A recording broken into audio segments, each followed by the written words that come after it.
শাহি ফুলকপি কীভাবে ঘরের মধ্যে একদম ঘরোয়া পদ্ধতিতে ঘরোয়া জিনিস দিয়ে কি করে তৈরি করা যায় সেই রেসিপি আজকে আপনাদের সাথে শেয়ার করছি। একদম খুব সহজ পদ্ধতিতে আপনাদের সাথে শেয়ার করব। আমি যেভাবে ঘরে করি ঠিক সেইভাবে। এখানে নিয়েছি ফুলকপি, টমেটো আর ক্যাপসিকাম। এই 3 মুকুলা ক্যাপসিকামটা আছে না, এটা হচ্ছে তোমার মেল ক্যাপসিকাম, আর যেটা 4 মুখ থাকে সেটা হচ্ছে ফিমেল ক্যাপসিকাম। তো নর্মালি মেল ক্যাপসিকামগুলি দিয়ে তোমার যে কোনো রান্নার মধ্যে টেস্ট বেশি আসে, এগুলি একটু কড়া থাকে সব কিছুতে। আর যেটা 4 মুখ আছে সেটা হচ্ছে তোমার স্যালাডের মধ্যে ভালো যায় ইউজটা করলে। যাই হোক, আমি এইখানে একটা ক্যাপসিকাম ইউজ করব। নিয়েছি ফুলকপি আর জল নিয়ে নিলাম। আর ফুলকপি কিন্তু সবচেয়ে কাটার সহজ উপায় হচ্ছে ঠিক এরকম উল্টিয়ে একটা একটা করে পার্ট খুলে নেওয়া। আর আমি বটুর যে খোসাগুলি থাকে ওগুলিকে একটু ছাড়িয়ে দিচ্ছি, তাহলে বটুগুলি ইজিলি কুক হয়ে যায়। না হলে কি হবে, একদম শক্ত থাকবে স্টিকগুলি। তো একটা ফুলকে আমি 4 পিস করে ছোট ছোট করে নিয়েছি, বেশি বড় করছি না। তো প্রত্যেকটাকে ঠিক এইভাবেই কেটেছি। আর ক্যাপসিকামটাকে করে নিচ্ছি 4 পিস করে 8 পিস। টমেটোটাকে কেটে মোটা মোটা করে ফালি করে নিয়েছি এখানে 2টো পেঁয়াজ কেটে। তো আমার আজকে এই রেসিপিটা খুব অত্যন্ত সহজ এবং সিম্পলভাবে আপনাদের সাথে আমি শেয়ার করছি।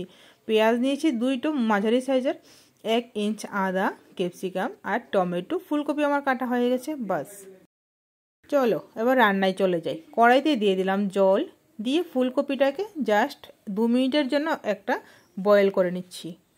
আবার আরেকটা কড়াইতে দিয়েছি 1 গ্লাস জল, দিয়ে কাজু বাদাম দিয়েছি 15টা মতো, আর দিয়েছি 1.5টা টমেটো, দিয়েছি 2টা পেঁয়াজ আর 3টে শুকনো লঙ্কা, 1/2 ইঞ্চ আদা।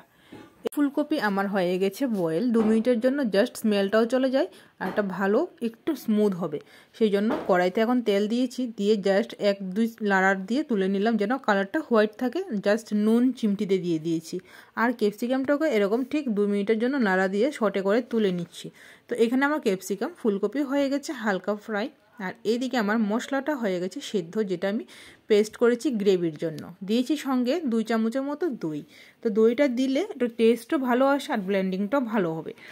তো এখানে আমি দিয়েছি গরম গরমে দিয়ে দিয়েছি, তোমরা ইচ্ছা করলে ঠান্ডা করো আর হালকা করে পেস্টটা করতে পারো। কড়াইতে যে তেলটা আছে সেটার মধ্যেই জিরে দিয়েছি, শুকনো লঙ্কা আর 1 চামচ বাটার দিয়ে ভালো করে মশলাটাকে দিয়ে দিলাম ঢেলে। যতক্ষণ কাজু বাদাম আছে এটার মধ্যে ততক্ষণ কিন্তু এটা ছেটাবে, যতক্ষণ না তেলটা বেরোচ্ছে।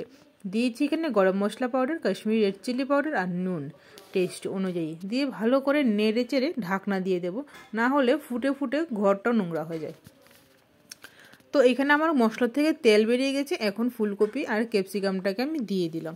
তোমরা কিন্তু ইচ্ছে করলে এখানে পেঁয়াজকেও 4 ফালি করে ভেজে দিতে পারো। আমি এখানে পেঁয়াজটা ইউজ করিনি। আর দিয়েছি আমুল তাজা দুধ। তো এখানে দুধের পরিবর্তে জলটাও দেওয়া যেতে পারে, আমি জল দুধ দুটোটাই দিয়েছি। দিয়ে এখন ভালো করে ঢাকনা তুলে দেখলাম মোটামুটি আমার গ্রেভিটা হয়ে গেছে একদম ডিলিশিয়াস টেস্টি গ্রেভি দেখতেই মনে হচ্ছে। ব্যালেন্সের জন্য দিয়ে দিলাম একটু চিনি, কসুরি মেথি দিয়ে দিলাম গুঁড়ো করে, দিয়ে এইখানে আমি দিয়ে দিচ্ছি একটু দই দিয়ে ডিজাইন করে। তো আমার কিন্তু এইখানে হয়ে গেছে শাহি ফুলকপি একদম রেডি।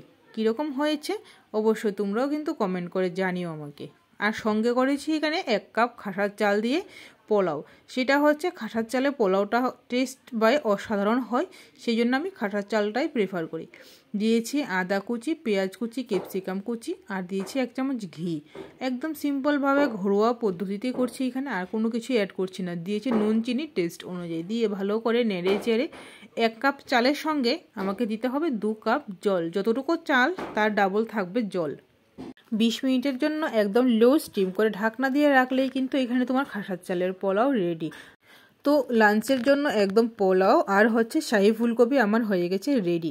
আজকের এই ব্লগটা যদি তুমি ফেসবুক থেকে দেখে থাকো তাহলে ফেসবুক পেজটাকে একটু ফলো করে দিও, আর যদি ইউটিউবে দেখে থাকো তাহলে ইউটিউব চ্যানেলটাকে সাবস্ক্রাইব করে দিও। সবাই ভালো থেকো, সুস্থ থেকো। কীরকম হয়েছে অবশ্যই কমেন্টের মাধ্যমে জানিও।